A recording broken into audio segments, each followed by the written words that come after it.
ನಮಸ್ಕಾರ ಎಲ್ಲರಿಗೂ. ನಾನು ನಿಮ್ಮ ಪ್ರೀತಿಯ doctor Pooja Ganesh, clinical nutritionist and certified health coach. ಇವತ್ತಿನ ದಿನ ನಿಮ್ಮೆಲ್ಲರಿಗೂ ಕೂಡ ತುಂಬಾನೇ ಕೇಳಲ್ಪಟ್ಟಂತಹ ವಿಡಿಯೋನ ಮಾಡ್ತಾ ಇದ್ದೀನಿ, ಹೇರ್ ಫಾಲ್. ಸೊ ಇದ್ರ ಬಗ್ಗೆ ಮುಂದೆ ಹೋಗೋಕ್ಕಿಂತ ಮುಂಚೆ ನೀವೇನಾದ್ರೂ ನಮ್ಮ ಚಾನಲ್ ಮೇಲೆ ಹೊಸಬ್ರಿದ್ದೀರಾ ಅಂದ್ರೆ ಏನ್ ಮಾಡ್ಬೇಕು, ನಮ್ಮ ಚಾನಲ್ ಅನ್ನ ಸಬ್ಸ್ಕ್ರೈಬ್ ಮಾಡ್ಬೇಕು, ಹಾಗೇನೆ ಬೆಲ್ ಐಕನ್ ಅನ್ನು ಒತ್ತೋದನ್ನ ಮರಿಬಾರ್ದು. ಯಾಕಂದ್ರೆ ಇನ್ ಮುಂದೆ ಹೀಗೇನೆ ಇನ್ಫಾರ್ಮೇಟಿವ್ ವಿಡಿಯೋಸ್ಗಳು ನನ್ನ ಚಾನಲ್ ಅಲ್ಲಿ ಬರ್ತಾ ಇರುತ್ತೆ. ಸೊ ನೀವು ಮಿಸ್ ಮಾಡ್ಕೋಬಾರ್ದು, ಹೌದಲ್ವಾ? So let's get started. So ಇವತ್ತಿನ ಟಾಪಿಕ್ ಅಂತ ನೋಡಕ್ ಬಂದಾಗ ಹೇರ್ ಫಾಲ್ ಇತ್ತೀಚೆಗೆ 99% ಜನಗಳಿಗೆ ಆಗ್ತಾನೆ ಇದೆ. ಅದು ಫೀಮೇಲ್ ಆಗಿರ್ಬೋದು, ಮೇಲ್ ಆಗಿರ್ಬೋದು. ಹೇರ್ ಫಾಲ್ ಇದೆ, ಯಾರಿಗೂ ಇಲ್ಲ ಅಂತ ಹೇಳಕ್ ಆಗೋದಿಲ್ಲ. ಬಟ್ ಯಾಕೆ ಆಗುತ್ತೆ? ಸೊ ಮೊದಲೇದಾಗಿ ನಾವೇನ್ ತಿಳ್ಕೊಬೇಕಂದ್ರೆ ಹೇರ್ ಫಾಲ್ ಏನಕ್ಕೆ ಆಗುತ್ತೆ, ಸೊಲ್ಯೂಷನ್ ಹಿಂದೆ ಹೋಗೋಕ್ಕಿಂತ ಮುಂಚೆ ನಾವ್ ಯಾವತ್ತು ಕಾರಣನ ತಿಳ್ಕೊಳ್ಳೋದು ತುಂಬಾನೇ ಇಂಪಾರ್ಟೆಂಟ್ ಆಗುತ್ತೆ. ಯಾಕಂದ್ರೆ ಸೊಲ್ಯೂಷನ್ ಯಾವ ಬೇಸ್ ಮೇಲೆ ಕೊಡ್ತೀರಾ ನೀವು, ಹೌದಲ್ವಾ? ನಿಮ್ಗೆ ಕಾರಣ ಗೊತ್ತಾಯ್ತು ಅಂದ್ರೆ ಆನ್ಸರ್ ಮಾಡೋದಕ್ಕೆ ಅಥವಾ ಅದ್ರ ಮೇಲೆ ವರ್ಕ್ ಮಾಡೋದಕ್ಕೆ ತುಂಬಾನೇ ಈಸಿ ಆಗುತ್ತೆ. ಸೊ ಯಾವಾಗ ಸೊಲ್ಯೂಷನ್ ಅಂತ ಬರುತ್ತೆ, ಕಾರಣಗಳ ಬದಲಾವಣೆನೇ ಸೊಲ್ಯೂಷನ್ ಆಗಿರುತ್ತೆ. ಮೊದಲೇದಾಗಿ ನಾವು ತಿಳ್ಕೊಳ್ಳೋದೇನಪ್ಪಾ ಅಂದ್ರೆ ಹೇರ್ ಫಾಲ್ಗೆ ರೂಟ್ ಕಾಸಸ್ಗಳು ಏನೇನು ಕಾರಣಗಳು ಇರಬಹುದು. ಸೊ ನಾನು ಇವಾಗ ಕಾರಣಗಳನ್ನ ಹೇಳ್ತಾ ಹೋಗ್ತೀನಿ, ನಿಮಗೆ ಯಾವ ಕಾರಣ ಆಗಿರಬಹುದು ಅಂತ ನೀವು ಏನ್ ಮಾಡ್ತೀರಾ, ನೋಟ್ ಮಾಡ್ಕೊಳ್ತೀರಾ. ಸೊ ಮೊದಲೇ ಕಾರಣ ನೋಡೋದಾದ್ರೆ ನ್ಯೂಟ್ರಿಷನ್ ಡೆಫಿಷಿಯನ್ಸಿ. ನ್ಯೂಟ್ರಿಯನ್ಸ್ ಡೆಫಿಷಿಯನ್ಸಿ ಆದಾಗ ಕಾಮನ್ ಆಗಿ ಪ್ರತಿಯೊಬ್ಬರು ಹೇರ್ ಲಾಸ್ ಅನ್ನ ಫೇಸ್ ಮಾಡ್ತಾರೆ. ನ್ಯೂಟ್ರಿಯನ್ಸ್ ಡೆಫಿಷಿಯನ್ಸಿ ಅಂತ ಅಂದ್ರೆ ಏನು? ನಿಮ್ಮ ಆಹಾರದಲ್ಲಿ ನಿಮ್ಗೆ ಬೇಕಾದಂತಹ ಅಗತ್ಯಕರವಾದ ನ್ಯೂಟ್ರಿಯನ್ಸ್ಗಳು ಸಿಗದೇ ಇದ್ದಾಗ ತುಂಬಾ ದಿನಗಳವರೆಗೂ ಅದು ಕಡಿಮೆ ಆಗಿ ಆಗಿ ಆಗಿ ದೇಹದಲ್ಲಿ ಡೆಫಿಷಿಯನ್ಸಿ ಆಗ್ಬಿಡುತ್ತೆ. ಅಂದ್ರೆ ಊಟದಿಂದನೂ ಕವರ್ ಮಾಡಕ್ ಆಗದೆ ಇರುವಂತಹ ಪರಿಸ್ಥಿತಿಗೆ ಬಂದ್ಬಿಡುತ್ತೆ. ಸೊ ಆಗ ನ್ಯೂಟ್ರಿಯನ್ಸ್ ಡೆಫಿಷಿಯನ್ಸಿ ಅಂತ ಡಿಕ್ಲೇರ್ ಆಗುತ್ತೆ. ಇದು ಹೇಗೆ ಗೊತ್ತಾಗುತ್ತೆ? ಬ್ಲಡ್ ಟೆಸ್ಟ್ ಮಾಡಿದಾಗ ಮಾತ್ರ ಗೊತ್ತಾಗುತ್ತೆ. ಇಲ್ಲಾಂದ್ರೆ ಇದೆ ಹೇರ್ ಫಾಲು, ಆಕ್ನೆ, ಸುಸ್ತಾಗೋದು, ಇದ್ರ ಮೂಲಕ ನೀವು ಸಿಂಪ್ಟಮ್ಸ್ ಅನ್ನ ಐಡೆಂಟಿಫೈ ಮಾಡ್ಕೋಬೇಕಾಗುತ್ತೆ. ವಿಟಮಿನ್ ಡಿ, ವಿಟಮಿನ್ ಬಿ12, ಐರನ್ ಈ ತರದ ಪ್ರಮುಖ ಅಂಶಗಳು ದೇಹದಲ್ಲಿ ಕೊರತೆ ಆದಾಗ ನಮ್ಮ ಹೇರ್ ಫಾಲ್ ಜಾಸ್ತಿ ಆಗುತ್ತೆ. ಎರಡನೇದು ಹಾರ್ಮೋನಲ್ ಇಂಬ್ಯಾಲೆನ್ಸ್. ಹಾರ್ಮೋನಲ್ ಇಂಬ್ಯಾಲೆನ್ಸ್ ಅಂತ ಬಂದ್ರೆ ಬರೀ ಹೆಣ್ಮಕ್ಳಲ್ಲಿ ಅಷ್ಟೇ ಆಗೋದಿಲ್ಲ, ಗಂಡ್ ಮಕ್ಳಲ್ಲೂ ಕೂಡ ಆಗತ್ತೆ. ಲೈಫ್ ಸ್ಟೈಲ್ ಅಲ್ಲಿ ಚೇಂಜಸ್ ಆದಾಗ ಈ ಹಾರ್ಮೋನ್ ಇಂಬ್ಯಾಲೆನ್ಸ್ ಅಂತ ಆಗತ್ತೆ. ಮೆಜಾರಿಟಿಯಲ್ಲಿ ಹೆಣ್ಮಕ್ಳು ಅಂತ ನೋಡಿದಾಗ ಪ್ರೆಗ್ನೆನ್ಸಿ ಸಮಯದಲ್ಲಿ, ಮಗುವಿನ ಜನನ ಆದ ನಂತರ ಅಥವಾ ಮೆನೋಪಾಸ್ ಕಂಡೀಷನ್ ಅಲ್ಲೂ ಕೂಡ ಏನಾಗುತ್ತೆ, ಹೇರ್ ಫಾಲ್ ಆಗ್ತಾ ಇರುತ್ತೆ. ಸೊ ಹಾರ್ಮೋನ್ಸ್ಗಳು ದೇಹದಲ್ಲಿ ತುಂಬಾ ರ್ಯಾಪಿಡ್ ಆಗಿ ಬದಲಾವಣೆ ಆದಾಗ ಆ ಒಂದು ಸೆಟ್ ಆಗೋದಕ್ಕೆ ಏನು ಡ್ಯೂರೇಷನ್ ಬೇಕಾಗುತ್ತೆ ನೋಡಿ, ಆ ಡ್ಯೂರೇಷನ್ ಅಲ್ಲಿ ಹೇರ್ ಫಾಲ್ ಆಗೋದು ಸರ್ವೇ ಸಾಮಾನ್ಯ. ಆ ಟೈಮಲ್ಲಿ ಸರಿಯಾದ ಆಹಾರ ಪದ್ಧತಿನ ಫಾಲೋ ಮಾಡಿದಾಗ ಹೇರ್ ಫಾಲ್ ಸ್ಟಾಪ್ ಆಗುವಂತ ಸಾಧ್ಯತೆ ಕೂಡ ಇರುತ್ತೆ. ಬಟ್ ಅದನ್ನ ಗಮನಿಸದೆ ಸುಮ್ಮನೆ ಹಾಗೆ ತಮ್ಮ ರುಟೀನ್ ಅನ್ನ ಫಾಲೋ ಮಾಡ್ಕೊಂಡು ಹೋದ್ರೆ ಅಲ್ಲೇನಾಗುತ್ತೆ, ಹೇರ್ ಫಾಲ್ ಕಂಟಿನ್ಯೂ ಆಗುವಂತಹ ಸಾಧ್ಯತೆ ಕೂಡ ಇರುತ್ತೆ. ಮೂರನೇದು ಬಂದ್ಬಿಟ್ಟು ಮೆಡಿಕಲ್ ಕಂಡೀಷನ್. ಕೆಲವೊಂದು ಹೇರ್ಗೆ ಸಂಬಂಧಪಟ್ಟಂತಹ ಮೆಡಿಕಲ್ ಕಂಡೀಷನ್ ಕೂಡ ಇರುತ್ತೆ, ಸ್ಕಿನ್ಗೆ ಸಂಬಂಧಪಟ್ಟಂತಹ ಮೆಡಿಕಲ್ ಕಂಡೀಷನ್ ಕೂಡ ಇರುತ್ತೆ. ಫಾರ್ ಎಕ್ಸಾಂಪಲ್ಗೆ ಹೇಳೋದಾದ್ರೆ ಅಲೋಪೇಶಿಯಾದಲ್ಲಿ ಬಾಲ್ಡ್ ಪ್ಯಾಚಸ್ಗಳು ಆಗ್ತಾ ಹೋಗುತ್ತೆ. ಇಲ್ಲಿ ಕೇವಲ ಆಹಾರ ಕಂಟ್ರೋಲಿಗೆ ತರೋದಕ್ಕೆ ಸಾಧ್ಯ ಇಲ್ಲ, ಇಲ್ಲಿ ಪ್ರಾಪರ್ ಮೆಡಿಕೇಶನ್ ಕೂಡ ತುಂಬಾ ಇಂಪಾರ್ಟೆಂಟ್ ಆಗುತ್ತೆ. ಸರ್ಟಿಫೈಡ್ ಡರ್ಮಟಾಲಜಿಸ್ಟ್ಗಳು ಇರ್ತಾರೆ, ಡಾಕ್ಟರ್ಸ್ಗಳು ಇರ್ತಾರೆ, ಅವ್ರ ಕಡೆಯಿಂದ ನೀವು ಟ್ರೀಟ್ಮೆಂಟ್ ತಗೋದ್ರ ಜೊತೆಗೆ ನಿಮ್ಮ ಆಹಾರದ ಮೇಲೆ ಗಮನ ಕೊಟ್ಟಾಗ ಮಾತ್ರ ಅಲೋಪೇಶಿಯಾ ಅನ್ನೋದು ಸರಿ ಹೋಗುವಂತ ಸಾಧ್ಯತೆ ಇರುತ್ತೆ. ಇನ್ನು ಅದಷ್ಟೇ ಅಲ್ಲದೆ ಆಟೋ ಇಮ್ಯೂನ್ ಡಿಸೀಸಸ್ಗಳು, ನಮ್ಮ ಮೆಟಬಾಲಿಸಮ್ಗೆ ಸಂಬಂಧಪಟ್ಟಂತಹ ರೋಗ ಲಕ್ಷಣಗಳು ನಮ್ಮ ದೇಹದಲ್ಲಿ ಏನಾದ್ರೂ ಇದ್ರೆ ಆವಾಗ್ಲೂ ಕೂಡ ಏನಾಗುತ್ತೆ, ಈ ಒಂದು ಹೇರ್ ಫಾಲ್ ಅನ್ನೋದು ತುಂಬಾನೇ ಜಾಸ್ತಿ ಆಗ್ಬಿಡುತ್ತೆ. ಪ್ರತಿನಿತ್ಯ ಆಗುವಂತ ಹೇರ್ ಫಾಲ್ ಕಂಡೀಷನ್ ಏನಿರುತ್ತೆ ಅದಕ್ಕಿಂತ ವರ್ಸ್ಟ್ ಹೋಗುವಂತ ಸಾಧ್ಯತೆ ಕೂಡ ಇರುತ್ತೆ. ಆಟೋ ಇಮ್ಯೂನ್ ಡಿಸೀಸಸ್ಗಳಂದ್ರೆ ಯಾವುದು? ಮೆಟಬಾಲಿಸಮ್ಗೆ ಸಂಬಂಧಪಟ್ಟಂತಹ ಕಾಮನ್ ಡಿಸೀಸಸ್ಗಳು ಎಲ್ಲರಿಗೂ ಗೊತ್ತೇ ಇದೆ. ಡಯಾಬಿಟಿಕ್ ಆಗಿರ್ಬೋದು, PCOD ಆಗಿರ್ಬೋದು, ಆರ್ಥೈಟಿಸ್ ಆಗಿರ್ಬೋದು, ಅಥವಾ ಹೈಪರ್ ಟೆನ್ಷನ್. ಸೊ ಹಲವಾರು ಸಮಸ್ಯೆಗಳಲ್ಲಿ ಕೂಡ ಕಾಮನ್ ಏನಾದ್ರೂ ಬಾಡಿ ಸಿಂಪ್ಟಮ್ಸ್ ನ ಪ್ರೊಡ್ಯೂಸ್ ಮಾಡುತ್ತೆ ಅಂದ್ರೆ ಆಕ್ನೆ ಮತ್ತೆ ಹೇರ್ ಫಾಲ್ ಮೂಲಕ ನಮ್ಗೆ ತೋರಿಸ್ತಾ ಇರುತ್ತೆ. ಈ ನೋಡಿ ಹೇರ್ ಫಾಲ್ ಆಗ್ತಾ ಇದೆ, ಸ್ಕಿನ್ ಕಂಡೀಷನ್ ತುಂಬಾ ಕೆಟ್ಟದಾಗ ಆಗ್ತಾ ಇದೆ, ಇದ್ರ ಮೇಲೆ ಸರಿಯಾಗಿ ವರ್ಕ್ ಮಾಡಕ್ ಸ್ಟಾರ್ಟ್ ಮಾಡಿ ಅಂತ ಬಾಡಿ ಏನ್ ಮಾಡುತ್ತೆ ನಿಮ್ಗೆ ಹೇಳ್ತಾ ಇರುತ್ತೆ. ಸೊ ನೀವ್ ಅವಾಗ ಏನ್ ಮಾಡ್ಬೇಕು, ನಿಮ್ಮ ಹೆಲ್ತ್ ಕಂಡೀಷನ್ ಮೇಲೆ ಗಮನ ಕೊಡ್ಬೇಕು. ಸಪೋಸ್ ನೀವೇನಾದ್ರೂ ಯಾವ್ದಾದ್ರು ಹೆಲ್ತ್ ಕಂಡೀಷನ್ ಥ್ರೂ ಸಫರ್ ಆಗ್ತಾ ಇದ್ದೀರಾ, ಫಾರ್ ಎಕ್ಸಾಂಪಲ್ ಇವಾಗ ಹೇಳ್ದಾಗೆ ಆಟೋ ಇಮ್ಯೂನ್ ಡಿಸೀಸಸ್ಗಳು, ಮೆಟಬಾಲಿಸಮ್ಗೆ ಸಂಬಂಧಪಟ್ಟಂತ ಡಿಸೀಸಸ್ಗಳು, ಅಲೋಪೇಶಿಯಾ. ಸೊ ಇಲ್ಲಿ ಏನಾಗುತ್ತೆ, ನೀವು ಎಲ್ಲಿವರೆಗೂ ಆ ಒಂದು ರೋಗವನ್ನ ಸರಿಪಡಿಸೋದಿಲ್ವೋ ಅಲ್ಲಿವರೆಗೂ ಹೇರ್ ಫಾಲ್ ಕಡಿಮೆ ಆಗೋದಿಲ್ಲ. ಸೊ ಹೇರ್ ಫಾಲ್ಗೆ ಪ್ರತ್ಯೇಕವಾಗಿ ರೆಮಿಡೀಸು ಅಥವಾ ಟ್ರೀಟ್ಮೆಂಟ್ ತಗೊಳ್ಳೋ ಬದಲು ಯಾವ ಕಾರಣಕ್ಕಾಗ್ತಾ ಇದೆ ಆ ರೂಟ್ ಕಾಸ್ ಅನ್ನ ಸರಿ ಮಾಡ್ಕೊಳ್ಳಿ, ಆವಾಗ ಏನಾಗುತ್ತೆ ಆಟೋಮೆಟಿಕ್ ಆಗಿ ಹೇರ್ ಫಾಲ್ ಸರಿ ಹೋಗುವಂತಹ ಸಾಧ್ಯತೆ ಇರುತ್ತೆ. ಇನ್ನು 4ನೇ ಅಂಶ ನೋಡೋದಾದ್ರೆ ಈ ಮೆಡಿಕಲ್ ಕಂಡೀಷನ್ಗೆ ನಾವು ಮೆಡಿಕೇಶನ್ಸ್ ಅನ್ನ ತಗೊಳ್ಳೋದು. ಮೆಡಿಕೇಶನ್ಸ್ ಅಂದ್ರೆ ಔಷಧಿಗಳನ್ನ ತಗೊಳ್ತಾ ಇರ್ತೀವಿ. ಡಯಾಬಿಟಿಕ್, ಥೈರಾಯ್ಡ್ ಅಥವಾ ಆರ್ಥರೈಟಿಸ್, ಯಾವುದೇ ಒಂದು ಆರೋಗ್ಯ ಸಮಸ್ಯೆ ಅಂತ ಬಂದಾಗ ನಮ್ಗೆ ಅಲ್ಲಿ ಒಂದು ಕಂಟ್ರೋಲಿಂಗ್ ಮೆಡಿಸಿನ್ ಇದ್ದೇ ಇರುತ್ತೆ. ನಮ್ಮ ಡಿಸೀಸ್ ಕಂಟ್ರೋಲ್ ನಲ್ಲಿರೋದಕ್ಕೆ ಮೆಡಿಸಿನ್ಸ್ ಅನ್ನ ಕೊಟ್ಟಿರ್ತಾರೆ. ಸೊ ಈ ಮೆಡಿಸಿನ್ಗಳ ಒಂದು ಸೈಡ್ ಎಫೆಕ್ಟ್ ಆಗೂ ಕೂಡ ಹೇರ್ ಫಾಲ್ ಆಗ್ತಾ ಇರುತ್ತೆ. ಸೊ ಇಲ್ಲೂ ಕೂಡ ನೀವು ಮೊದಲು ಆರೈಕೆ ಮಾಡಬೇಕಾಗಿದ್ದು ಕೂದಲುಗಳದ್ದಲ್ಲ, ನಿಮ್ಮ ರೋಗಕ್ಕೆ. ಸೊ ನೀವು ಯಾವ ರೋಗದಿಂದ ಸಫರ್ ಆಗ್ತಾ ಇದ್ದೀರಾ, ಯಾವ ರೋಗಕ್ಕೆ ನೀವು ಮೆಡಿಸಿನ್ ತಗೋತಾ ಇದ್ದೀರಾ, ಅದ್ರ ಮೇಲೆ ಸರಿಯಾಗಿ ವರ್ಕ್ ಮಾಡಿದಾಗ ಹೇರ್ ಫಾಲ್ ಖಂಡಿತ ಕಡಿಮೆ ಆಗುತ್ತೆ. 5ನೇ ಅಂಶ ಎಕ್ಸೆಸಿವ್ ಸ್ವೆಟಿಂಗ್. ನಾವು ಜಾಸ್ತಿ ಫಿಸಿಕಲ್ ಆಕ್ಟಿವಿಟಿ ಮಾಡಿದಾಗ ನಮ್ಮ ಒಂದು ತಲೆಯಲ್ಲಿ ಏನಾಗುತ್ತೆ, ಸ್ವೆಟಿಂಗ್ ಜಾಸ್ತಿ ಆಗುತ್ತೆ. ಸೊ ಅಲ್ಲಿ ಏನಾಗುತ್ತೆ, ಇನ್ಫ್ಲಮೇಷನ್ ಜಾಸ್ತಿ ಬಿಲ್ಡ್ ಆಗುವಂತ ಸಾಧ್ಯತೆ ಇರುತ್ತೆ. ಆವಾಗೂ ಸಹ ಹೇರ್ ಫಾಲ್ ಆಗೋದು ಹೆಚ್ಚಾಗಿ ಕಂಡು ಬರುತ್ತೆ. ನೀವು ನೋಡ್ಬೋದು, ನಾವು 1, 2, 3 ದಿನ ಹೇರ್ ವಾಶ್ ಮಾಡಿದ ನಂತರದ 3 ದಿನಗಳಲ್ಲಿ ಅಷ್ಟೊಂದು ಹೇರ್ ಫಾಲ್ ಇರೋದಿಲ್ಲ. ಅದೇ ಒಂದು 4, 5, 6ನೇ ದಿನ ದಾಟ್ತು ಅಂದ್ರೆ ಸ್ಕ್ಯಾಲ್ಪ್ ಅಲ್ಲಿ ಆಯಿಲ್ ತರ ಅನ್ಸುತ್ತೆ. ಅಂಡ್ ಅವಾಗ ಏನಾಗುತ್ತೆ, ನೀವು ಸ್ವಲ್ಪ ಕೋಮ್ ಮಾಡಿದ್ರು ಸಾಕು, ತುಂಬಾನೇ ಹೇರ್ ಫಾಲ್ ಆಗುತ್ತೆ. ಸೊ ಇದು ಕೂಡ ಏನಾಗುತ್ತೆ, ಇದಕ್ಕೆ ಮುಖ್ಯ ಕಾರಣ ಆಗಿರುತ್ತೆ. ಹಾಗೇನೆ 5ನೇ ಪಾಯಿಂಟ್ ಎಕ್ಸೆಸಿವ್ ಸ್ವೆಟ್ಟಿಂಗ್ ಆದ್ರೆ, 6ನೇ ಪಾಯಿಂಟ್ ಬಂದ್ಬಿಟ್ಟು ಎಕ್ಸೆಸಿವ್ ಆಯಿಲಿಂಗ್. ಹೇರ್ ಫಾಲ್ ಜಾಸ್ತಿ ಆಗ್ತಾ ಇದೆ ಅಂತ ಅಂದ್ಬಿಟ್ಟು ನಾವೇನ್ ಮಾಡ್ತೀವಿ, ಆ ಎಣ್ಣೆ ಈ ಎಣ್ಣೆ ಎಲ್ಲ ಎಣ್ಣೆಗಳನ್ನ ಮಿಕ್ಸ್ ಮಾಡ್ಬಿಟ್ಟು ನಾವೇನ್ ಮಾಡ್ತೀವಿ, ತಲೆಗೆ ಅಪ್ಲೈ ಮಾಡೋದಕ್ಕೆ ಸ್ಟಾರ್ಟ್ ಮಾಡ್ಬಿಡ್ತೀವಿ. ಇಲ್ಲೇನಾಗುತ್ತೆ ಅಂದ್ರೆ ಪ್ರತಿಯೊಬ್ಬರಿಗೂ ಒಂದು ಆಯಿಲ್ ಏನಾದ್ರೂ ಒಂದು ಅಲರ್ಜಿ ಅಂತ ಇದ್ದೇ ಇರುತ್ತೆ ನೋಡಿ. ಎಲ್ಲರದು ಹೇರ್ ಏನಿರುತ್ತೆ ಸೇಮ್ ಇರೋದಿಲ್ಲ. ಹೇರ್ ಟೆಕ್ಸ್ಚರ್ ಆಗಿರ್ಬೋದು, ಕ್ವಾಲಿಟಿ ಆಗಿರ್ಬೋದು, ಸ್ಕ್ಯಾಲ್ಪ್ ಆಗಿರ್ಬೋದು. ಕೆಲವೊಬ್ರದ್ದು ನಾರ್ಮಲ್ ಕಂಡೀಷನ್ ಇರುತ್ತೆ, ಕೆಲವೊಬ್ರದ್ದು ಡ್ರೈ ಇರುತ್ತೆ, ಕೆಲವೊಬ್ರದ್ದು ತುಂಬಾನೇ ಫ್ಲೇಕಿ ಇರುತ್ತೆ, ತುಂಬಾನೇ ಡ್ಯಾಂಡ್ರಫ್ ಇರುವಂತಹ ಒಂದು ಹೇರ್ ಕ್ವಾಲಿಟಿ ಆಗಿರುತ್ತೆ, ಸ್ಕ್ಯಾಲ್ಪ್ ಕ್ವಾಲಿಟಿ ಆಗಿರುತ್ತೆ.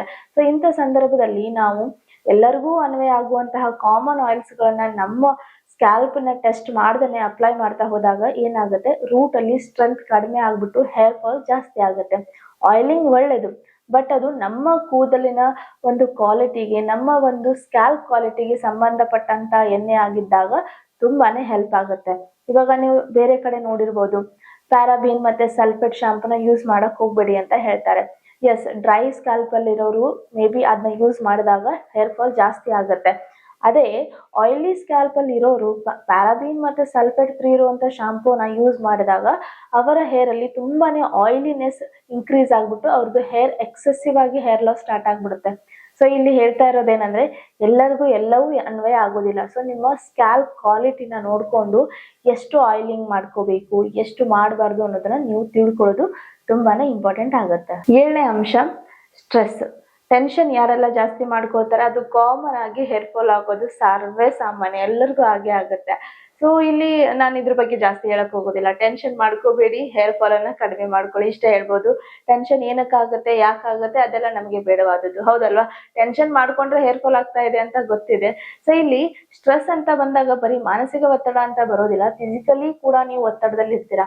ಕೆಲವೊಬ್ಬರಿಗೆ ಓವರ್ ಆಗಿ ವರ್ಕ್ ಲೋಡ್ ಇರುತ್ತೆ, ಫಿಸಿಕಲ್ ಆಗಿ ಅವರು ತುಂಬಾನೇ ಬೇರ್ ಮಾಡ್ತಾ ಇರ್ತಾರೆ. ಸೊ ಇದು ಕೂಡ ಒಂದು ಒತ್ತಡನೇ. ಸ್ಟ್ರೆಸ್ ಅಂದ್ರೆ ಒತ್ತಡ. ಸೊ ಇಲ್ಲಿ ಯಾವಾಗ್ಲೂ ಮೆಂಟಲಿ ಸ್ಟ್ರೆಸ್ ಆಗಿರೋದೇ ಹೇರ್ ಫಾಲ್ ಆಗುತ್ತೆ ಅಂತ ಹೇಳಕ್ಕಾಗಲ್ಲ. ಇಲ್ಲಿ ಯಾರು ಫಿಸಿಕಲಿ ಕೂಡ ದೈಹಿಕವಾಗಿ ಒತ್ತಡವನ್ನ ಅನುಭವಿಸ್ತಾ ಇರ್ತಾರೆ, ಅವರ ಕೆಲಸದ ಮೂಲಕ ಆಗಿರ್ಬೋದು, ಯಾವುದೋ ಕಾರಣ ಆಗಿರ್ಬೋದು, ಅಲ್ಲಿ ಸಹ ಏನಾಗುತ್ತೆ, ನಿಮ್ಗೆ ಆ ಒತ್ತಡದಿಂದ ಕೂಡ ಏನಾಗುತ್ತೆ, ಹೇರ್ ಫಾಲ್ ಆಗುವಂತಹ ಸಾಧ್ಯತೆ ಇರುತ್ತೆ. ಇನ್ನು 8ನೇ ಪಾಯಿಂಟ್ ಏನಪ್ಪಾ ಅಂದ್ರೆ, ಟೈಟ್ ಆಗಿ ಹೇರ್ ಅನ್ನ ಟೈ ಮಾಡೋದು. ಸೊ ತುಂಬಾ ಜನರಿಗೆ ಒಂದು ರೂಢಿ ಇದೆ, ನಾನು ಕಾಮನ್ ಆಗಿ ಹೆಣ್ಮಕ್ಳಲ್ಲಿ ನೋಡಿರೋದೇನಂದ್ರೆ, ಕೂದಲು ಉದುರಬಾರ್ದು ಅಂತ ಅವ್ರು ಏನ್ ಮಾಡ್ತಾರೆ, ತುರುಬನ್ನ ಹಾಕೊಂಡ್ಬಿಡ್ತಾರೆ. ಟೈಟ್ ಆಗಿ ಹೀಗೆ ಟ್ವಿಸ್ಟ್ ಮಾಡ್ಬಿಟ್ಟು ಟೈಟ್ ಆಗಿ ಒಂದು ರಬ್ಬರ್ ಬ್ಯಾಂಡ್ ಅನ್ನ ಹಾಕ್ತಾರೆ. ಇಲ್ಲಿ ಏನಾಗುತ್ತೆ, ನಿಮ್ಮ ಹೇರ್ ಫುಲ್ ಆಗುತ್ತೆ. ಹೀಗೆ ಹೀಗೆ ಟೈಟ್ ಮಾಡಿ ಕಟ್ತಾರೆ, ಫುಲ್ ಆಗುತ್ತೆ. ಸಪೋಸ್ ನಿಮ್ಮ ಹೇರ್ ಸ್ಟ್ರೆಂತ್ ಸ್ಟ್ರಾಂಗ್ ಆಗಿದೆ ಅಂದ್ರೆ ಎಷ್ಟೇ ಟೈಟ್ ಮಾಡಿದ್ರು ಬರೋದಿಲ್ಲ. ಬಟ್ ನೀವು ಹೇರ್ ಫಾಲ್ ಸ್ಟೇಜ್ ಅಲ್ಲಿ ಇದ್ದೀರಾ, ಹೇರ್ ಫಾಲ್ ಆಗ್ತಾ ಇದೆ ಅಂದ್ರೆ, ನಿಮ್ಮ ಹೇರ್ ಫಾಲ್ ಆಗ್ತಾ ಇದೆ ಅಂದ್ರೆ ಇದ್ರ ಅರ್ಥ ಏನು, ರೂಟು ತುಂಬಾನೇ ಲೂಸ್ ಆಗಿದೆ. ಸೊ ಲೂಸ್ ಆದಾಗ ನೀವು ಎಷ್ಟು ಟೈಟ್ ಆಗಿ ಕಟ್ತೀರೋ ಅಷ್ಟು ಇನಿಷಿಯಲಿ ಇಲ್ಲಿ ಏನಾಗುತ್ತೆ, ಈ ಸ್ಟೇಜ್ ಅಲ್ಲಿ ಬ್ರೇಕ್ ಆಗ್ಬಿಡುತ್ತೆ. ಸೊ ಅದಕ್ಕೆ ಸಾಧ್ಯವಾದಷ್ಟು ಟೈಟ್ ಹೇರ್ ಸ್ಟೈಲ್ ಅನ್ನ ಅವಾಯ್ಡ್ ಮಾಡಬೇಕು. ಲೂಸ್ ಆಗಿರುವಂತಹ ಒಂದು ಜಡೆ ಆಗಿರ್ಬೋದು, ಒಂದು ಕ್ಲಿಪ್ ಆಗಿರ್ಬೋದು, ಸಾಧ್ಯವಾದಷ್ಟು ನೀವು ಹೀಗೆ ಒಂದು ಹೇರ್ ಸ್ಟೈಲ್ ಅನ್ನ ಫಾಲೋ ಮಾಡಬಹುದು. 9ನೇ ಕಾರಣ, poor hair care routine. So ಇಲ್ಲಿ ಪುವರ್ ಹೇರ್ ಕೇರ್ ರುಟೀನ್ ಅಂದ್ರೆ ಏನು, ನಿಮ್ಮ ಕೂದಲು ಯಾವ ರೀತಿ ಇದೆ, ಯಾವ ಕ್ವಾಲಿಟಿ ಇದೆ, ಇದ್ಯಾವುದನ್ನು ಅರ್ಥ ಮಾಡ್ಕೊಳ್ಳದೆ ರ್ಯಾಂಡಮ್ ಆಗಿ ಪ್ರಾಡಕ್ಟ್ಸ್ಗಳನ್ನ ಚೇಂಜ್ ಮಾಡ್ತಾ ಇರೋದು, ಅಥವಾ ಕ್ವಾಲಿಟಿನೂ ಗೊತ್ತಿದೆ, ಸರಿಯಾದ ಪ್ರಾಡಕ್ಟ್ಸ್ಗಳನ್ನ ಯೂಸ್ ಮಾಡ್ತಾ ಇದ್ರ, ಆದ್ರೆ ಹೀಟಿಂಗ್ ಟೂಲ್ಸ್ ಅನ್ನ ಜಾಸ್ತಿ ಯೂಸ್ ಮಾಡ್ತಾ ಇದ್ರ, ಮೇಲಿಂದ ಮೇಲೆ ಹೀಟ್ ಟೂಲ್ಸ್ ಯೂಸ್ ಮಾಡೋದು, ಕೆಮಿಕಲ್ಸ್ ಅನ್ನ ಜಾಸ್ತಿ ತಲೆಗೆ ಹಚ್ಚಿಕೊಳ್ಳೋದಾಗಿರ್ಬೋದು, ಅಂದ್ರೆ ನೀವೇನು ಕೆರಟಿನ್ ಟ್ರೀಟ್ಮೆಂಟ್ ಆಗಿರ್ಬೋದು ಅಥವಾ ಸ್ಟ್ರೈಟ್ನಿಂಗ್ ಮಾಡಿಸ್ಕೊಳ್ತೀರಾ, ಸೊ ಇದೆಲ್ಲವೂ ಒಂದು ಕೆಮಿಕಲ್ ಟ್ರೀಟ್ಮೆಂಟ್ ಆಗಿರುತ್ತೆ. ಹಾಗೇನೆ ಹೀಟ್ನಿಂಗ್ ಆಗಿರುತ್ತೆ. ಸೊ ಎಕ್ಸ್ಟರ್ನಲಿ ನೀವು ಯಾವಾಗ ಕೂದಲಿಗೆ ಡ್ಯಾಮೇಜ್ ಅನ್ನ ಮಾಡ್ತಿರೋ ಆವಾಗ ಸ್ಕ್ಯಾಲ್ಪ್ ಇರಿಟೇಟ್ ಆಗ್ಬಿಟ್ಟು ಹೇರ್ ಫಾಲ್ ಆಗುವಂತ ಸಾಧ್ಯತೆ ಇರುತ್ತೆ. ಯಾರ ಕೂದಲು ಸ್ಟ್ರಾಂಗ್ ಆಗಿದೆ ಅವ್ರಿಗೆ ಏನ್ ಬೇಕಾದ್ರೂ ಮಾಡ್ಬೋದು. ಇವಾಗ ನಾನು ಕೂಡ ಹೇರ್ ಸ್ಟ್ರೈಟ್ನಿಂಗ್ ಮಾಡಿಸ್ತೇನೆ, ಪದೇ ಪದೇ ಶೂಟ್ ಮಾಡುವಾಗ ಮಾಡಿಸ್ತಾ ಇರ್ತೇನೆ. But condition depend. ಸಪೋಸ್ ನಂದು ಹೇರ್ ಫಾಲ್ ಆಗ್ತಾ ಇದೆ ಅಂದ್ರೆ ಆ ಟೈಮಲ್ಲಿ ನಾನು ಸ್ಟ್ರೈಟಿಂಗ್ ಮಾಡಕ್ ಹೋಗೋದಿಲ್ಲ, ಬಿಕಾಸ್ ಸ್ಟ್ಯಾಂಡ್ಸ್ ತುಂಬಾ ಲೂಸ್ ಆಗಿರುತ್ತೆ. ಸೊ ನಾವು ಯಾವಾಗ್ಲೂ ಹೆಣ್ಮಕ್ಳಾಗಿರ್ಬೋದು ಗಂಡ್ ಮಕ್ಕಳಾಗಿರ್ಬೋದು, ನಮ್ಮ ಹೆಲ್ತ್ ಕಂಡೀಷನ್ ಹೇಗಿದೆ, ನಮ್ಮ ಹೇರ್ ಮತ್ತೆ ಸ್ಕ್ಯಾಲ್ಪ್ ಕಂಡೀಷನ್ ಹೇಗಿದೆ, ಇದನ್ನ ತಿಳ್ಕೊಂಡು ನಾವು ಏನೇ ಒಂದು ಸೆಟಪ್ ಅನ್ನ ಮಾಡ್ಕೋಬೇಕು ಅಂತ ಅನ್ಕೊಳ್ತಾ ಇದೀವಿ, ಯಾವುದೇ ಒಂದು ಹೇರ್ ಸ್ಟೈಲಿಂಗ್ ಮಾಡ್ಕೋಬೇಕು ಅಂತ ಅನ್ಕೊಂಡಿರ್ತೀವಿ, ಅದು ಡಿಪೆಂಡ್ ಆಗುತ್ತೆ. 10ನೇ ಕಾರಣ ಬಂದ್ಬಿಟ್ಟು ವಯಸ್ಸು. ಆಲ್ಮೋಸ್ಟ್ ನಾವು ನೋಡ್ಬೋದು 25 ಕ್ರಾಸ್ ಆಯ್ತು ಅಂದ್ರೆ ಸ್ವಲ್ಪ ಹೇರ್ ಫಾಲ್ ಸ್ಟಾರ್ಟ್ ಆಗಿರುತ್ತೆ. ಅವ್ರೇನಾದ್ರು ಯಾವ ಹೆಣ್ಮಕ್ಳಾಗಿರ್ಬೋದು ಗಂಡ್ ಮಕ್ಕಳಾಗಿರ್ಬೋದು ಸೆಲ್ಫ್ ಕೇರ್ ಅನ್ನ ಮಾಡ್ಕೊಳ್ತಾ ಇರ್ತಾರೆ, ಸರಿಯಾದ ಪ್ರಾಪರ್ ನ್ಯೂಟ್ರಿಷಿಯಸ್ ಫುಡ್ ಅನ್ನ ತಗೊಳ್ತಾ ಇರ್ತಾರೆ, ಅವ್ರದ್ದು ಹೇರ್ ಫಾಲ್ ಇರೋದಿಲ್ಲ. ಬಟ್ ಮೋಸ್ಟ್ ಪ್ರಾಬಬ್ಲಿ ಹೆಣ್ಮಕ್ಳು ಆ ಒಂದು ಏಜ್ ಅಲ್ಲಿ ಮದ್ವೆ ಆಗ್ಬಿಡ್ತಾರೆ, ಪ್ರೆಗ್ನೆಂಟ್ ಆಗ್ತಾರೆ. ಸೊ ಇದೊಂದು ಸ್ಟೇಜ್ ಇರುತ್ತೆ. ಈ ಡ್ಯೂರಿಂಗ್ ದಿಸ್ ಸ್ಟೇಜ್ ಹಾರ್ಮೋನ್ ಕೂಡ ಇಂಬ್ಯಾಲೆನ್ಸ್ ಆಗ್ತಾ ಇರುತ್ತೆ, ಬಟ್ ಹಾಗೇನೆ ಸೆಲ್ಫ್ ಕೇರ್ ಕೂಡ ಆಗ್ತಾ ಇರೋದಿಲ್ಲ. ಸೊ ಈ ಸಂದರ್ಭದಲ್ಲಿ ಹೇರ್ ಫಾಲ್ ಆಗೋದು ಸರ್ವೇ ಸಾಮಾನ್ಯ. ವಯಸ್ಸು ಹೇಗೆ ಜಾಸ್ತಿ ಆಗ್ತಾ ಹೋಗ್ತೀವೋ, ನಾವು ಹೇಗೆ ಏಜ್ ಆಗ್ತಾ ಹೋಗ್ತೀವೋ ಹೇರ್ ಫಾಲ್ ಆಗೋದು ಕಾಮನ್. ಸೊ ಇದು ತಡೆಗಟ್ಟಬೇಕಂದ್ರೆ ನಾವ್ ಏನ್ ಮಾಡ್ಬೇಕು, ವಯಸ್ಸನ್ನ ರಿವರ್ಸ್ ಅಂತೂ ಮಾಡಕ್ ಆಗೋದಿಲ್ಲ, ಬಟ್ ವಯಸ್ಸು ಮ್ಯಾನೇಜ್ ಆಗೋದಕ್ಕೆ, ಅಂದ್ರೆ ನಾವು ಇರೋ ವಯಸ್ಸನ್ನ ಮೇಂಟೈನ್ ಮಾಡೋದಕ್ಕೆ ಯಾವ ತರ ಆಹಾರವನ್ನ ತಗೋಬೇಕು, ನಮ್ಮ ವಯಸ್ಸಿಗೆ ಎಷ್ಟು ಎಕ್ಸಸೈಸ್ ಬೇಕು, ಎಷ್ಟು ಕ್ವಾಲಿಟಿ ಸ್ಲೀಪ್ ಬೇಕು, ಇದ್ರ ಕಡೆ ಗಮನ ಹರಿಸಿ ಖಂಡಿತವಾಗಿಯೂ ನಾವು ಏನ್ ಮಾಡ್ಬೋದು, ಸಾಧ್ಯವಾದಷ್ಟು ಹೇರ್ ಫಾಲ್ ಅನ್ನ ಸ್ಟಾಪ್ ಮಾಡ್ಬೋದು. ಇನ್ನು 11ನೇ ಮುಖ್ಯವಾದಂತಹ ಕಾರಣ ನೋಡೋದಾದ್ರೆ ವೇಟ್ ಲಾಸ್. ವೇಟ್ ಲಾಸ್ ಅಂತ ಬಂದಾಗ ಎಲ್ಲರದು ವೇಟ್ ಲಾಸ್ ಅಲ್ಲಿ ಹೇರ್ ಫಾಲ್ ಆಗೋದಿಲ್ಲ, ಬಟ್ ಯಾರು ರಾಂಗ್ ಮೆಥಡ್ ಅನ್ನ ಫಾಲೋ ಮಾಡ್ಬಿಟ್ಟು ವೇಟ್ ಲಾಸ್ ಮಾಡ್ಕೊಂಡಿರ್ತಾರೋ ಅವ್ರದ್ದು ರ್ಯಾಪಿಡ್ ಆಗಿ ಹೇರ್ ಲಾಸ್ ಆಗುತ್ತೆ. ನನ್ನ ಕ್ಲೈಂಟ್ಸ್ ಗಳನ್ನ ನೀವು ನೋಡ್ಬೋದು, 10 kg 15 kg 20 kg 30 kg ವರೆಗೂ ವೇಟ್ ಲಾಸ್ ಆಗಿದ್ದಾರೆ. ಬಟ್ ಈ ಒಂದು ಜರ್ನಿಯಲ್ಲಿ ಅವರ ಸ್ಕಿನ್ ಇಂಪ್ರೂವ್ ಆಗಿದೆ, ಹೇರ್ ಫಾಲ್ ಕೂಡ ಕಡಿಮೆ ಆಗಿದೆ, ಗ್ಲೋ ಬಂದಿದೆ, ಹೇರ್ ಥಿಕ್ನೆಸ್ ಸ್ಟಾರ್ಟ್ ಆಗಿದೆ. ಸೊ ಇದೆಲ್ಲ ಏನಕ್ಕಾಗುತ್ತೆ ಅಂದ್ರೆ ನೀವು ಯಾವಾಗ ರೈಟ್ ಮೆಥಡ್ ಅಲ್ಲಿ ವೇಟ್ ಲಾಸ್ ಅನ್ನ ಮಾಡ್ಕೊಳ್ತೀರಾ ಆವಾಗ ಆಗುತ್ತೆ. ಮೋಸ್ಟ್ ಪ್ರಾಬಬ್ಲಿ ತುಂಬಾ ಜನ ಏನ್ ಮಾಡ್ಬಿಡ್ತಾರೆ, ವೇಟ್ ಲಾಸ್ ಚೆನ್ನಾಗಾಗ್ಲಿ, ರಿಸಲ್ಟ್ ಕ್ಲೈಂಟ್ ಗಳ ಮೇಲೆ ಚೆನ್ನಾಗಿ ಬರ್ಲಿ, ಬೇಗ ರಿಸಲ್ಟ್ ಬಂದ್ರೆ ಜಾಸ್ತಿ ಕ್ಲೈಂಟ್ಸ್ ಬರ್ತಾರೆ ಅನ್ನೋ ಒಂದು ಬರದಲ್ಲಿ ಏನ್ ಮಾಡ್ಬಿಡ್ತಾರೆ, ತುಂಬಾನೇ ನ್ಯೂಟ್ರಿಷನ್ ಡೆಫಿಷಿಯನ್ಸಿ ಆಗಿರುವಂತದ್ದು, ಕ್ಯಾಲರಿ ಡೆಫಿಸಿಟ್ ಆಗಿರುವಂತಹ ಡಯಟ್ ಅನ್ನ ಕೊಟ್ಬಿಡ್ತಾರೆ. ಪಾಪ ನಮ್ಮ ಮುಗ್ಧ ಜನರು ಏನ್ ಮಾಡ್ಬಿಡ್ತಾರೆ, ಅದನ್ನ ರ್ಯಾಂಡಮ್ ಆಗಿ ಫಾಲೋ ಮಾಡಕ್ ಸ್ಟಾರ್ಟ್ ಮಾಡ್ತಾರೆ. ಸೊ ನೀವ್ ಯಾವಾಗ್ಲೂ ಗಮನಿಸ್ಬೇಕು, ರ್ಯಾಪಿಡ್ ಆಗಿ ವೇಟ್ ಲಾಸ್ ಆಗ್ತಾ ಇದೆ, ರ್ಯಾಪಿಡ್ ಆಗಿ ಹೇರ್ ಫಾಲ್ ಆಗ್ತಾ ಇದೆ ಅಂದ್ರೆ ನೀವು ಸಡನ್ ಆಗಿ ಅದನ್ನ ಅಲ್ಲೇ ಸ್ಟಾಪ್ ಮಾಡ್ಲೇಬೇಕು. ನೀವು ವೇಟ್ ಲಾಸ್ ಆಗ್ತಿರೋ ಇಲ್ವೋ ದಟ್ ಇಸ್ ಸೆಕೆಂಡರಿ, ಬಟ್ ಈ ಸಂದರ್ಭದಲ್ಲಿ ನಿಮ್ಮ ಆರೋಗ್ಯ ಹಾಳಾಗ್ತಾ ಇದೆ ಅಂದ್ರೆ ಆ ವೇಟ್ ಲಾಸ್ಗೆ ಯಾವುದೇ ರೀತಿ ಅರ್ಥ ಇರೋದೇ ಇಲ್ಲ, ಹೌದಲ್ವಾ? ಸೊ ವೇಟ್ ಲಾಸ್ ಅನ್ನೋದು ನಿಮ್ಮನ್ನ ಏನ್ ಮಾಡ್ಬೇಕು, ಇನ್ನೂ ಸ್ಟ್ರಾಂಗ್ ಮಾಡ್ಬೇಕು, ಇನ್ನೂ ಚೆನ್ನಾಗಿ ಇಡುವಂತ ಒಂದು ಕೆಲಸವನ್ನ ಮಾಡ್ಬೇಕಾಗತ್ತೆ. ಸೊ ಅದಕ್ಕೆ ನೀವು ಯಾವಾಗ್ಲೂ ಕೂಡ ವೇಟ್ ಲಾಸ್ ಅಂತ ಬಂದಾಗ ತಿಂಗಳಿಗೆ 3 ರಿಂದ 5 kg ಒಳಗಡೆನೆ ವೇಟ್ ಲಾಸ್ ಮಾಡ್ಕೊಳ್ಳಿ. ಸರಿಯಾಗಿ 3 ಹೊತ್ತು ಊಟ ಮಾಡ್ಕೊಂಡು ವೇಟ್ ಲಾಸ್ ಮಾಡ್ಕೊಳ್ಳಿ. That is main and major thing. ಊಟ ಬಿಟ್ಟು ಏನು ಮಾಡಕ್ಕಾಗೋದಿಲ್ಲ. ಊಟ ಬಿಟ್ಟರೆ ನ್ಯೂಟ್ರಿಷನ್ ಕಡಿಮೆ ಹೋಗುತ್ತೆ, ಹೇರ್ ಫಾಲ್, ಸ್ಕಿನ್ ಮೇಲೆ ಡ್ಯಾಮೇಜ್ ಆಗೋದು ಇದೆಲ್ಲ ಸ್ಟಾರ್ಟ್ ಆಗ್ಬಿಡುತ್ತೆ. ಓಕೆನಾ? 12ನೇ ಕಾರಣ ಸ್ಕ್ಯಾಲ್ಪ್ ಇನ್ಫ್ಲಮೇಷನ್ ಅಥವಾ ಡ್ಯಾಂಡ್ರಫ್ ಆಗಿರುವಂತದ್ದು. ಯಾರ ಒಂದು ಸ್ಕ್ಯಾಲ್ಪ್ ಅಲ್ಲಿ ಡ್ಯಾಂಡ್ರಫ್ ಜಾಸ್ತಿ ಇರುತ್ತೋ ಅವರು ಕಾಮನ್ ಆಗಿ ಹೇರ್ ಫಾಲ್ ಕಂಡು ಬರುತ್ತೆ. ಸೊ ಅದಕ್ಕೆ ಟ್ರೀಟ್ಮೆಂಟ್ ಅಂತ ಏನ್ ಬರುತ್ತೆ, ಹೇರ್ ಫಾಲ್ ಟ್ರೀಟ್ಮೆಂಟ್ ಕೊಡೋದಿಲ್ಲ. ಡ್ಯಾಂಡ್ರಫ್ ಅನ್ನ ಕಡಿಮೆ ಮಾಡ್ಕೊಳ್ಳಿ. ರೈಟ್ ಡರ್ಮಟಾಲಜಿಸ್ಟ್ ಅನ್ನ ಕನ್ಸಲ್ಟ್ ಮಾಡಿ, ಅವರು ಸರಿಯಾದ ನಿಮ್ಮ ಸ್ಕ್ಯಾಲ್ಪ್ ಕ್ವಾಲಿಟಿಯನ್ನು ನೋಡ್ಕೊಂಡು ಸರಿಯಾದ ಒಂದು ಪ್ರಾಡಕ್ಟ್ ಅನ್ನ ರೆಕಮೆಂಡ್ ಮಾಡ್ತಾರೆ. ಯೂಸ್ ಮಾಡಿ. ಡ್ಯಾಂಡ್ರಫ್ ಕಡಿಮೆ ಆಯ್ತು ಅಂದ್ರೆ ಡೆಫಿನೆಟ್ಲಿ ಹೇರ್ ಫಾಲ್ ಸಹ ಕಡಿಮೆ ಆಗುತ್ತೆ. ಮುಖ್ಯ ಕಾರಣ ಏನಪ್ಪಾ ಅಂದ್ರೆ ಜೆನೆಟಿಕ್. ಸೊ ಜೆನೆಟಿಕ್ ಅನ್ನೋದು ತುಂಬಾನೇ ಮ್ಯಾಟರ್ ಆಗುವಂಥದ್ದು. ಯಾರ ತಂದೆ ತಾಯಿಗಳ ಒಂದು ಕೂದಲು ಅವರ ಒಂದು ಚಿಕ್ಕ ವಯಸ್ಸಲ್ಲಿ ಕಳ್ಕೊಂಡಿರ್ತಾರೋ same genetic, same DNA coding ಮಕ್ಕಳಿಗೂ ಬರುವಂತ ಸಾಧ್ಯತೆ ಇರುತ್ತೆ. ಫಾರ್ ಎಕ್ಸಾಂಪಲ್ ಹೇರ್ ಫಾಲ್ ಅಂತ ಬಂದಾಗ ನನ್ನ ಪೇರೆಂಟ್ಸ್ 30+ ಆದ್ಮೇಲೆ ನಮ್ಮ ತಂದೆಯವ್ರದ್ದು ಹಾಫ್ ಬಾಲ್ಡ್ ಆಗಿದ್ರು. ಸೊ ನನ್ನ ತಮ್ಮನಿಗೆ ಇವಾಗ್ಲೇ ಹೇರ್ ಫಾಲ್ ಸ್ಟಾರ್ಟ್ ಆಗಿದೆ. ಇವನ್ ನಮ್ಮ ಮಮ್ಮಿ ಅಂದ್ರೆ ನಮ್ಮ ತಾಯಿಯವ್ರದ್ದು ಕೂಡ ಹೇರ್ ಅಷ್ಟು ಸ್ಟ್ರಾಂಗ್ ಇಲ್ಲ. ಸೊ ನಂದು ಅಷ್ಟು ಸ್ಟ್ರಾಂಗ್ ಇಲ್ಲ, ಅಂದ್ರೆ ಮುಂಚೆಯಿಂದಾನೇ ಇಲ್ಲ, ನಾನು ಎಷ್ಟೇ ಕರೆಕ್ಟ್ ಆಗಿ ಡಯಟ್ ಫಾಲೋ ಮಾಡಿದ್ರು ಕೂಡ. ಬಟ್ ನಾವು ಏನು ಮಾಡಬಹುದು ಅಂದ್ರೆ ಜೆನೆಟಿಕ್ ಇದೆ ಅಂತ ಹಾಗೆ ಬಿಡಕ್ ಆಗೋದಿಲ್ಲ, ಹೌದಲ್ವಾ? ಇವಾಗ ನಮ್ಮ ತಂದೆಯವ್ರದ್ದು ಒಂದು 35 ವರ್ಷಕ್ಕೆ ತಲೆ ಬಾಲ್ಡ್ ಆಯ್ತು ಅಂತ ಅಂದ್ರೆ ನಾನು ಸರಿಯಾದ ಆಹಾರ ಪದ್ಧತಿ, ಸರಿಯಾದ ವ್ಯಾಯಾಮ, ಸರಿಯಾದ ಲೈಫ್ ಸ್ಟೈಲ್ ಅನ್ನ ಫಾಲೋ ಮಾಡ್ಬಿಟ್ಟು ಮೇ ಬಿ 50ವರೆಗೂ ಜಗ್ಬಹುದು ಅದನ್ನ. ಅಂದ್ರೆ ಬೇಗ ಆಗೋ ಬದಲು ಲೇಟ್ ಆಗೋದಂತೂ ಖಚಿತ, ಯಾಕಂದ್ರೆ ದಟ್ ಇಸ್ ಜೆನೆಟಿಕ್, DNA ದಲ್ಲೇ ಅದು ಬಂದ್ಬಿಟ್ಟಿರುತ್ತೆ.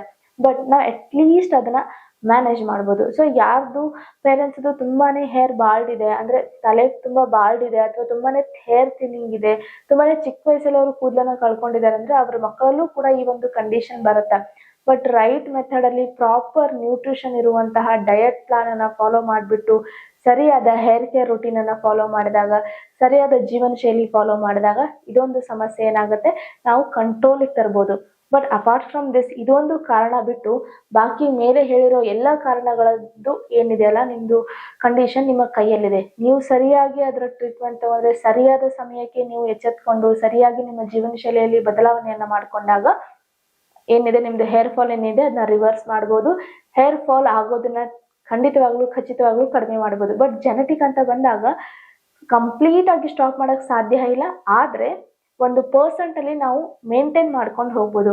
100, 200, 300, 400 ಹೇರ್ ಸ್ಟ್ಯಾಂಡ್ ಹೋಗ್ತಾ ಇದೆ ಅಂದ್ರೆ, ಕೂದಲು ಅಷ್ಟೊಂದು ಉದುರ್ತಾ ಇದೆ ಅಂದ್ರೆ ನಾವು ಅಟ್ಲೀಸ್ಟ್ 100ಕ್ಕಾದ್ರೂ ತಗೊಂಡ್ ಬರ್ಬೋದು. ಈ 13ನೇ ಪಾಯಿಂಟ್ ಏನಂದ್ರೆ ಸೀಸನಲ್.